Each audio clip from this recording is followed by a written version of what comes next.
بسم اللہ الرحمن الرحیم اعوذ باللہ من الشیطان الرجیم بسم اللہ الرحمن الرحیم مقاصد سوم کتاب البیع سبق نمبر 57 گفتگو شرائط العوضین میں سے شرط سوم کونو تلکن کہ ثمر مسمن آزاد ہونی چاہیے بنا بری فی الجملہ وقف کا بیچنا جائز نہیں۔ آج کے درس میں ابھی تک گفتگو جاری ہے ان 10 صورتوں میں۔ پہلی صورت یہ تھی کہ عین موقوفہ اگر مطلقاً استفادے کے قابل نہ رہے تو بیچنا جائز ہے۔ دوسری صورت یہ کہ اگر عین موقوفہ عرفاً استفادے کافی کے قابل نہ رہے اگرچہ جزوی استفادہ ممکن ہو تو فرماتے ہیں البتہ مشہور کہتے کہ بیع جائز نہیں ہے، لیکن مصنف تفصیل کے قائل تھے کہ اگر منافع معتدبے حاصل نہیں ہو رہے تو اس کا بیچنا جائز ہے۔ تو ابھی تک گفتگو اسی فر میں باقی ہے، لذا کہتے ہیں الصورۃ الثانیہ، یہ ٹائٹل ہم نے دیا ہے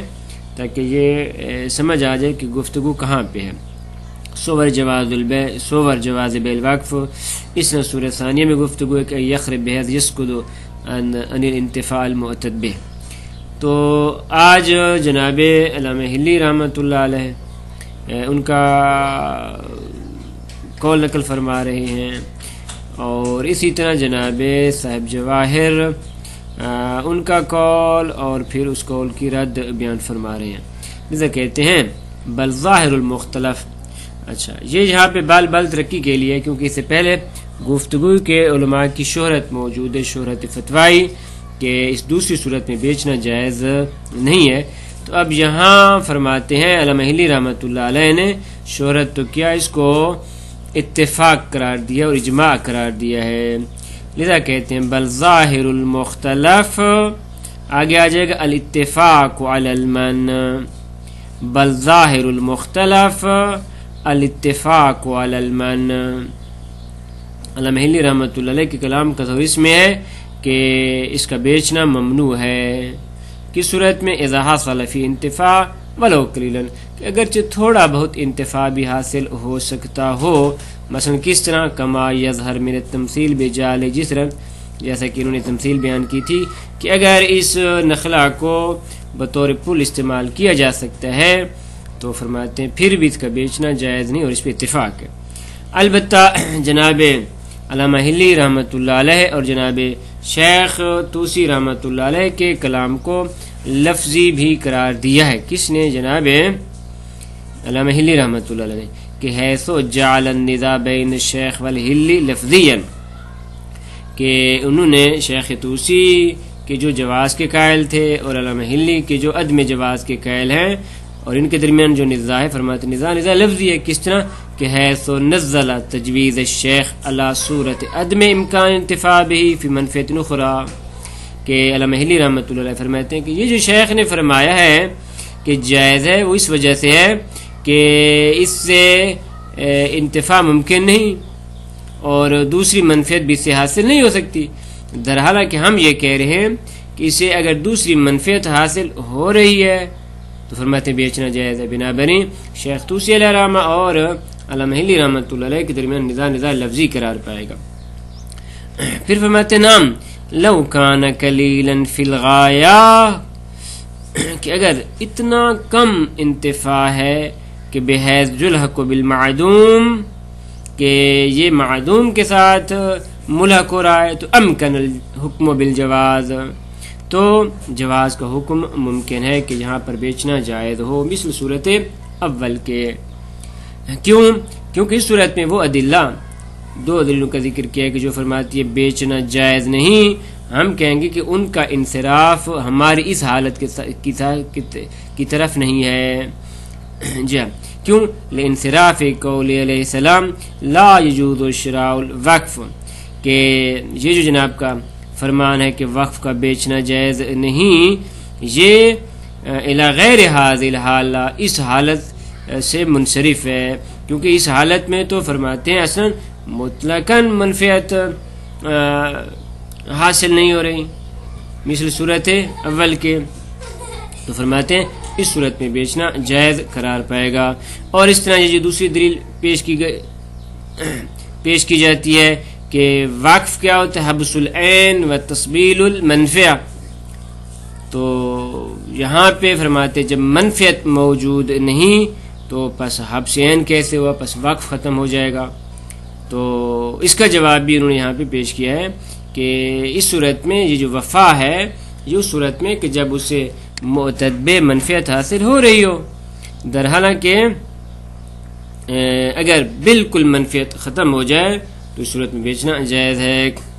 لذا فرماتے ہیں وقضا، جی قضا اس کا عطف ہے انصراف پہ کہ امکن الحکم بالجواز، اس بنیاد پہ کہ جو کہتی ہیں بیچنا جائز نہیں، ان کا انصراف ہماری اس بات کی طرف نہیں ہے. اسی طرح حبس عین یعنی لانصراف قولہ ولأن حبس العین وتسبیل المنفعہ، کہ یہ جو وقف کی تعریف میں کہا گیا ہے کہ عین محبوس ہو اور منفعہ یہ چھوڑ دی جائے اور اب یہاں پہ منفعت موجود نہیں تو حبس عین کیسا؟ تو فرماتے انما یجب الوفاء بہ، یہ غرض واقف کے اس نے منفعت کو بہر چھوڑا ہے، تسبیل المنفعہ کیا ہے. یہ منفعت اس انشاء کے جو جناب واقف نے کیے اس کا وفا کرنا تب واجب ہے کہ مادام المنفعت المعتد بها موجودا، کہ جب ایسی منفعت کے جو عادتاً حاصل ہو سکتی ہو وہ حاصل ہو رہی ہو تو اس صورت میں غرض واقف کی انجام دہی واجب ہے. وَإِلَّا فَمُجَرَّدُ حبس العین و امساک العین ولو من دون منفعہ، وگرنہ اگر حبس عین یا امساک عین درہنا کہ کسی بھی قسم کی اسے منفعت حاصل نہ ہو رہی ہو تو لو واجب الوفا بہ، اس صورت میں بھی اگر آپ کہیں کہ واقف کی غرض کی وفا واجب ہے تو لا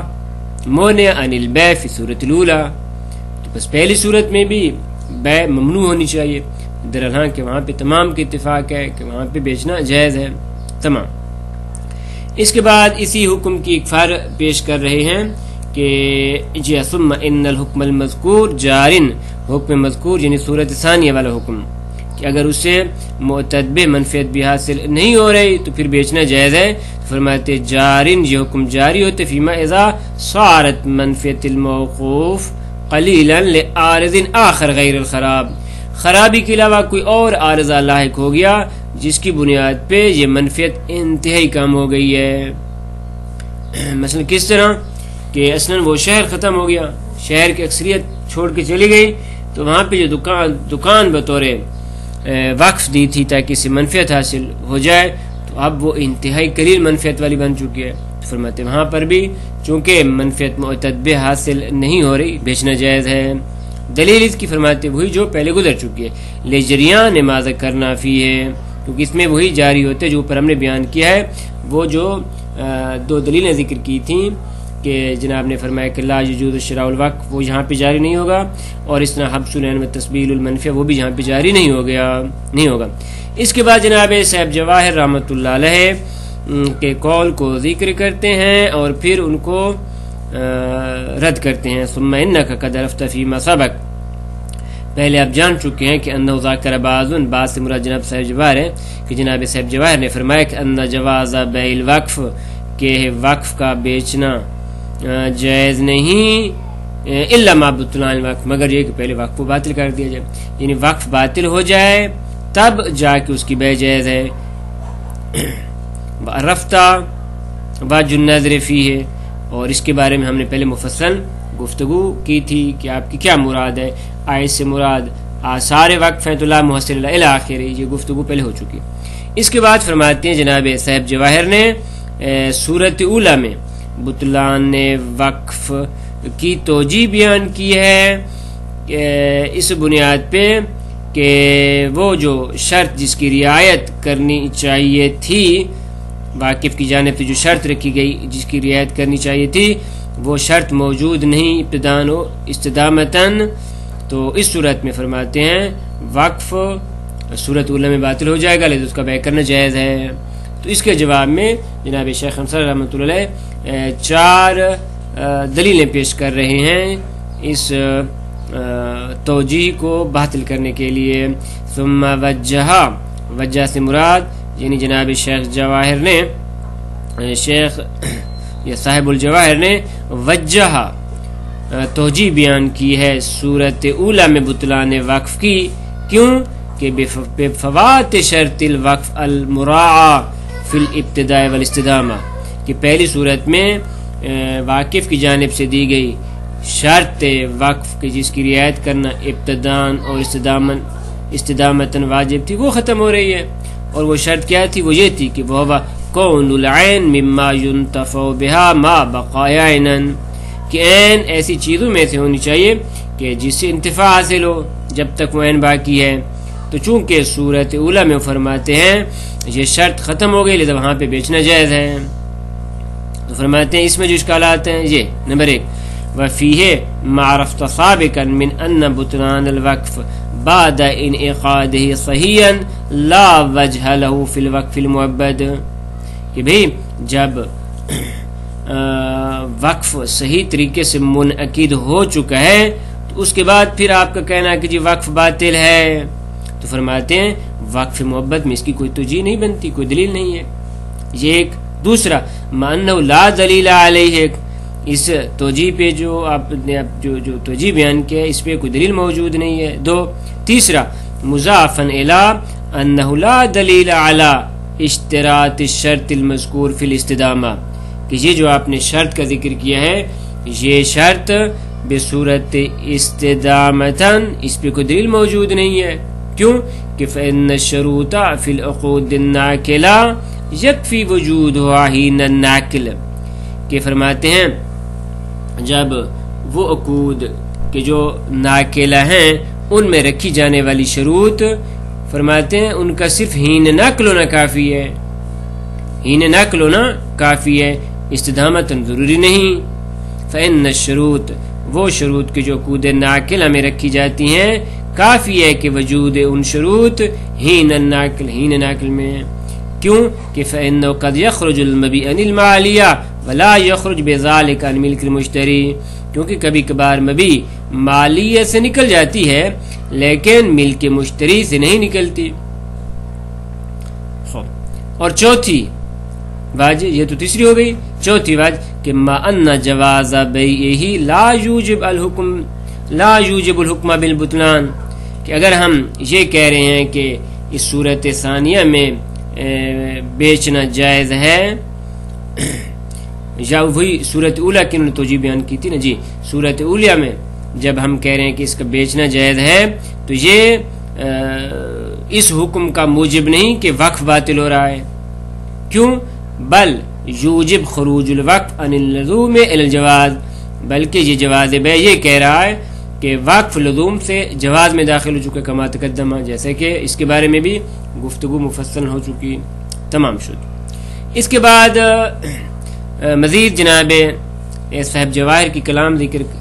فرماتے ہیں کہ ثم ذکر انہ قد یقال بالبطلان ایضا بانعدام عنوان الوقف فیما اذا وقف بستان مثلا، کہ کبھی کبھار وقف باطل ہو جاتا ہے اس بنیاد پہ کہ اس کا عنوان ختم ہو جاتا ہے. مثلا باغ کو وقف کیا گیا تھا لیکن اب باغ نہیں رہا، تو فرماتے ہیں چونکہ عنوان ختم ہو چکا لذا معنون بھی ختم ہو جائے گا. اذا وقف بستان مثلا ملاحظا فی عنوان وقف البستانیہ فخربت حتی خرجت عن قابلیت ذلك، اس کے بعد بستانیت ختم ہو جاتی ہے اور جو اس سے بحیثیت بستانیہ کی اس سے جو منفیت حاصل ہونی چاہیے تھی اس میں ختم ہو چکی ہے. تو فإنہ، کہ اس صورت میں وَإِن لَمْ تَبْطُلْ مَنْفِعَةُ اصلاً، کہ اس بستانیت کے ختم ہو جانے کی صورت میں اگرچہ اصلاً اس کا منافع ختم نہیں ہو رہا، لِإِمْكَانِ الْإِنْتِفَاعِ بِهَا دَارًا، کیونکہ اب وہاں پہ گھر تو بنائے جا سکتے ہیں مثلا، لیکن لَيْسَ مِنْ عُنْوَانِ الْوَقْفِ، لیکن جو عنوان وقف تھا کہ وہ بستان ہونا چاہیے وہ ختم ہو رہا ہے، تو بنابراین وقف باطل ہونا چاہیے. اگلا جو درس ہے وہ اسی آخری فرق کے ساتھ ملا کر جناب صاحب جواہر رحمۃ اللہ علیہ ان کی عبارت ذکر ہوگی، اور اس کے بعد جناب شیخ انصاری رحمۃ اللہ علیہ کی گفتگو ذکر ہوگی۔ وصلی اللہ علی محمد و اہل بیتہ الطیبین الطاہرین۔